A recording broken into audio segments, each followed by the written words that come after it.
अस्सलाम वालेकुम, this is me Usman. उम्मीद है आप सब खैरियत से होंगे। तो आज पाकिस्तानी कैंप से बड़ी अच्छी अच्छी खबरें आ रही हैं। उसके बारे में डिस्कस करेंगे। जो प्लेयर्स इंजर्ड हुए थे और जिनको फीवर वगैरह था उसके बारे में बात करेंगे। और बाबर आजम के हवाले से बात करेंगे। बड़ी अच्छी खबरें आ रही हैं जी, उसके बारे में डिस्कस करेंगे। और आज अफ़गानिस्तान और न्यूजीलैंड का मैच था, जो कि बड़ी पुअर कैप्टनसी रही है अफ़गानिस्तान की तरफ से, उसके बारे में डिस्कस करेंगे। तो अगर आप चैनल पे नए हैं तो चैनल को सब्सक्राइब कर लें, बेल आइकन को प्रेस कर लें, पोस्ट नोटिफिकेशन ऑन कर लें, ताकि हर आने वाली नई खबर आप तक पहले पहुंच सके। तो चलते हैं जी आज की खबरों की तरफ, जो कि ताज़ा ताज़ा खबरें आ रही हैं कि अफ़गानिस्तान ने टॉस जीत के फील्डिंग का फैसला किया, जो कि बहुत ही गलत फैसला था। इस तरह के ट्रैक के ऊपर उन्होंने कहा कि हम लोग चेज़ कर लेंगे, लेकिन उन्होंने, मैं समझता हूँ कि न्यूजीलैंड के बैट्समैनों ने बड़ी अच्छी बैटिंग की है। टॉम लैथम ने, फिलिप्स ने, विल यंग ने बड़ी अच्छी बैटिंग की है।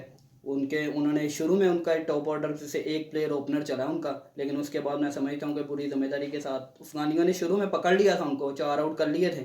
लेकिन उसके बाद जो उन्होंने संभाला है मिडल ऑर्डर में, मैं समझता हूँ कि कमाल की इनिंग खेली है टॉम लैथम ने और फिलिप्स ने। उनकी जो पार्टनरशिप थी वो बड़ी 140 प्लस की पार्टनरशिप ने टीम को जो है 288 रन पे रिस्ट्रिक्ट किया है जी। अफगानिस्तान ने उनको, मैं समझता हूँ, बड़ी अच्छी एंड पे उन्होंने आके अच्छी खासी तेज़, क्या उसको कहते हैं, शॉटें मारना शुरू की हैं और स्ट्राइक को रोटेट बड़ा तेज़ी से किया है, जिसकी वजह से स्कोर उनका 288 पे चला गया। मैं समझता हूँ कि लैथम ने आज कैप्टन इनिंग बड़ी अच्छी खेली है, मज़ा आया उनकी बैटिंग देख के। उन्होंने उसके साथ फ्लिप्स के साथ बहुत उम्दा इनिंग खेली है। पार्टनरशिप बड़ी अच्छी लगी उनकी, जिसकी वजह से स्कोर जो है वो इतना ज़बरदस्त हो गया।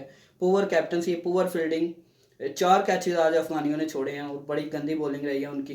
पुअर बॉलिंग रही है आज अफगानिस्तान की। नवीन उल हक ने 2 आउट किए हैं, अजमत उमर सईद ने 2 आउट किए हैं, उसके अलावा राशिद खान ने 1 आउट किया है। तो क्या उसको कहते हैं, विल यंग, मैं समझता हूँ बड़ी ज़बरदस्त इनिंग खेली है। 3 छक्के और 4 चौकों के साथ ओपनिंग में 54 रन किए। कॉनवे ने 20 रन किए, लेकिन उन्होंने जो ओपनिंग स्टैंड दे दिया था उनको, मैं समझता हूँ अटैकिंग क्रिकेट ऐसे ही खेलनी चाहिए। उन्होंने ऊपर से रूट सेट कर दिया था कि यार आओ स्कोर अच्छा करो। यही अफगानिस्तान से गलती हुई कि टॉस जीत के फील्डिंग की तरफ क्यों गए। उनको पता है कि हमारी बॉलिंग स्ट्रेंथ है, तो वो बाद में करनी चाहिए था उनको। उनको ना क्या उसको कहते हैं, चेज़ की तरफ गए। ये उनसे बहुत सब, मैं समझता हूँ कि बड़ा गलत डिसीजन था उन्होंने लिया। उसके अलावा 32 सचिन रविंद्रा ने किए हैं जी, 2 चौके और 1 छक्के की मदद से अच्छी इनिंग्स खेल रहे हैं। मैं समझता हूँ, मैं तो इनको पहले बॉलर भी नहीं कहता था, लेकिन इन्होंने जैसे अपने आप को प्रूव किया है, बड़ी अच्छी उम्दा बैटिंग की है, ज़बरदस्त। पूरे वर्ल्ड कप में अभी तक अच्छी बैटिंग करते नजर आ रहे हैं। Tom Latham once again brilliant innings, 3 चौके 2 छक्कों के साथ कैप्टन लॉक खेली है इन्होंने।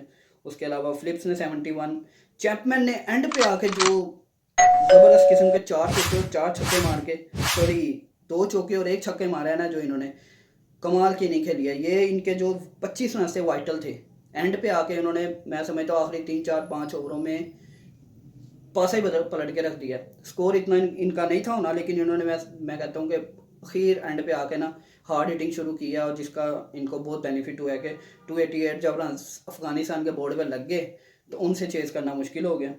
तो अफगानिस्तान ने कोई इतनी खातिर को उनके गुरबाज आज नहीं चल सके। 11 रन बनाए उन्होंने। इब्राहिम जदरान 14, शाह जो थे, रशमत शाह, इनके रहमत शाह जो है वो 36 रन बनाए। उसके बाद शाहिदी जो इनके कैप्टन है, 8 रन। 27 अजमत उमर जई 27 रन बना सके हैं। उसके बाद इकराम जो थे 19। बाकी राशिद खान भी नहीं चले, नबी भी नहीं चल रहे। मैं समझता हूँ राशिद खान और नबी, राशिद खान तो चले बॉलर है, नबी और में आते हैं, लेकिन इनसे बैटिंग ही नहीं हो रही है। पुअर, क्या उसको कहते हैं, बॉलिंग भी और फील्डिंग भी रही है आज अफगानिस्तान की वजह से। यही वजह कि बहुत बुरी तरह हारे हैं। लेकिन क्या उसको कहते हैं, नेट रन रेट की तरफ आते हैं तो पाकिस्तान को ज़रा थोड़ा सा एज मिला है कल। जो एक बड़ा अपसेट हुआ है उसकी वजह से पाकिस्तान टीम को बहुत, मैं समझता हूँ कि पॉइंट्स टेबल पे पाकिस्तान टीम जो है वो ज़बरदस्त चले गई है। अब 4 मैच जीत गई है जी न्यूजीलैंड की टीम, कंटिन्यूसली ब्रिलियंट परफॉर्मेंस। उसके बाद इंडिया आ गई है दूसरे पे, साउथ अफ्रीका तीसरे पर, पाकिस्तान एज यूजल चौथे नंबर पे। तो ये पाकिस्तान को कल ये जो एक अपसेट हुआ है, नेदरलैंड ने अफ्रीका को हराया ज़बरदस्त किस्म का, उसका बेनिफिट हुआ है। वर्ल्ड कप का सेकंड जो था वो इस दफ़ा का था अपसेट। तो बड़ा ज़बरदस्त नेदरलैंड ने कमबैक किया और उन्होंने ब्रिलियंट, मैं समझता हूँ आउटस्टैंडिंग, अफ्रीका को थ्रू आउट था वो उसमें नॉकआउट रखा है इन्होंने। बहुत अच्छी इनिंग खेली कल उन्होंने। और क्या उसको कहते हैं, अफ्रीका को हिलने नहीं दिया। जैसे 2022 में भी किया था वैसे ही कल फिर कर दिया। तो बड़ा ज़बरदस्त हुआ है कल का मैच भी।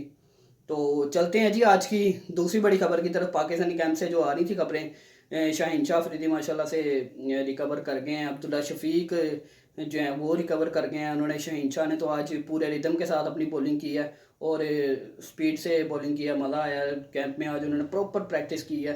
तो सारे प्लेयर्स तकरीबन आए हुए थे, नवाज़, इफ्तिखार, बाबर, शदाब, उसामा मीर, हारिस, मोहम्मद हारिस जो विकेट कीपर, वो तो वैसे भी रिजर्व में, वो आज नहीं आए। उनको बुखार ज़रा काफ़ी था मौसम चेंज की वजह से, तो इसलिए उन्होंने आज रेस्ट किया। अब्दुल्ला शफीक आए हैं 15-20 मिनट की तकरीबन, उन्होंने नॉकिंग वगैरह किया, को 3-4-5 ओवर खेले हैं। लेकिन ये कि शुक्र है वो बुखार से उठ के आ गए हैं, बड़ी बात है। बाबा ने उनको वेलकम किया कि आएँ प्रैक्टिस के लिए। पहले तो उनको कहा जा रहा था कल कि आज भी रेस्ट करेंगे और कल भी, लेकिन उन्होंने कहा कि मैं जाऊँगा, तो बाबा ने कहा ठीक है जी आप आएँ प्रैक्टिस करें। तो वो 15-20 मिनट की नॉकिंग, मैं समझता हूँ कि ये एक अच्छा था कि वो प्रॉपर रिदम में रहेंगे, बॉडी उनकी रिदम में रहेगी। कल भी थोड़ी बहुत प्रैक्टिस करेंगे तो परसों मैच खेलना आसान होगा। अगर वो नहीं खेलते तो मैं समझता हूँ कि ये बड़ा इस टाइम पाकिस्तान के लिए मुश्किल होगा। तब देखें कि मेरे ख्याल से अब्दुल्ला शफीक इंशाल्लाह प्रॉपर सेट हो जाएंगे और वो खेलेंगे इंशाल्लाह ऑस्ट्रेलिया के अगेंस्ट। साथ में मेरे ख्याल से इमाम को ही करवाएंगे, फ़खर शायद ना खेले, मुश्किल लग रहा है। लेकिन ये कि उसामा मीर रिप्लेस कर सकते हैं शदाब खान को, इसकी खबरें कुछ आ रही हैं। बाकी फाइनल 11 देखें अभी तक क्या सिचुएशन क्रिएट करते हैं। मेरे हिसाब से इसी के साथ जाएंगे। बाबर, रिजवान तो ऑलरेडी हैं, सऊद शकील तो ऑलरेडी हैं, उसमें नवाज़ भी खेलेंगे। कोई रिप्लेसमेंट नज़र नहीं आ रही मुझे कि नवाज़ को आगा के साथ रिप्लेस करेंगे, मुश्किल नज़र आ रहा है मुझे। तो ये थी पाकिस्तान की फ़ाइनल 11। उसके अलावा बाबर आजम की जो खबर थी, अच्छी बात ये थी कि बाबर आजम आज रैंकिंग जारी हुई है। पूछते रहते हैं लोग कि रैंकिंग की क्या सूरत हाल चल रही है, तो आज एक आईसीसी की फ्रेश जो रैंकिंग आई है उसके हवाले से बाबर आजम बदस्तूर पहले नंबर पे है जी। ओडीआई में king Babar Azam as usual top पे हैं। लेकिन शुभमन गिल जो पाकिस्तान इंडिया के मैच में नहीं चल सके थे, उसका बाबर को ये एडवांटेज हुआ, जो उन्होंने 50 मारी वो टॉप पोजीशन पर। शुभमन गिल सेकंड पे हैं और क्विंटन डी कोक थर्ड पे आ गए हैं। उसके बाद जैक्सन जो थे साउथ अफ्रीका के, वो चौथे पे आ गए हैं। हैरी टेक्टर जो थे आयरलैंड के, ब्रिलियंट नॉक खेलते हुए नज़र आ रहे हैं, वो आजकल काफ़ी अच्छे फॉर्म में नज़र आ रहे हैं, वो 5वें पे हैं। उसके बाद रोहित शर्मा 6वें पे इंडिया के। उसके अलावा वार्नर 7वें पे हैं, डेविड मलान 8वें पे, विराट कोहली 9वें पे चले गए हैं और इमामुल हक जो कि टॉप 3 में आ रहे थे वो अब 10वें नंबर पे चले गए हैं। उसके अलावा फ़खर जमान 13वें नंबर पे चले गए हैं। तो ये आज की फ्रेश रैंकिंग आई है। उसमें रिजवान T20 में जो रिजवान है वो दूसरे नंबर पे ही हैं। ये आज की रैंकिंग थी, ये आज की खबरें थी। और रिजवान ने आज एक स्टेटमेंट भी दी है, रिजवान ने माना भी है। आज एक पीसीबी के ऑफिशियल पेज के ऊपर भी उनका वो स्टेटमेंट शो हुई है, उसमें ये वो एडमिट कर रहे हैं कि उनके स्पिन डिपार्टमेंट में वीकनेस हैं। तो वो खुद एडमिट कर रहे हैं कि स्पिन डिपार्टमेंट में वीकनेस है, फील्डिंग में थोड़ी सी मसले हो रहे हैं। तो मैं समझता हूँ कि ये पाकिस्तानी टीम को ऑस्ट्रेलिया के अगेंस्ट अगर स्पिन डिपार्टमेंट हमारा ना चला या हमारा ये फील्डिंग अच्छी ना हुई तो ये बहुत मुश्किल हो जाएगा आगे सरवाइव करना वर्ल्ड कप में। क्योंकि अगर ऑस्ट्रेलिया के खिलाफ इस टाइम ऑस्ट्रेलिया वीक चल रही है तो वीक को दबा के रखो। मैं समझता हूँ कि ये प्रेशर डाल दें, फास्ट बॉलिंग का वो ट्रैक है और उसके ऊपर मैं समझता हूँ कि शाहीन और हारिस को मिलेगी, बेंगलोर की जो विकेट है उसके ऊपर इनको एज मिलेगा, बेनिफिट मिलेगा। लेकिन उधर भी स्टार्क भी है, उसके बाद पैट कमिंस भी हैं, तो ये बड़े तगड़े बॉलर हैं। तो ये देखें, ये भी ज़ाहिर बात है फ़ायदा उठाएंगे। और जैम्पा उनके फिर जो हैं वो परफॉर्मेंस उन्होंने आखिरी मैच में दे दी है 4 आउट करके, और वो भी इन हो गए, उनकी स्पिनिंग ज़बरदस्त होने लग पड़ी है। तो अब देखें क्या सूरत हाल होती है पाकिस्तान के लिए, किस प्लानिंग के साथ पाकिस्तानी टीम जाती है, देखें क्या बनता है। मुझे और पाकिस्तान टीम को दुआओं में याद रखें। इंशाल्लाह अगली वीडियो में मुलाकात होगी। टिल देन बाय बाय, अल्लाह हाफिज़।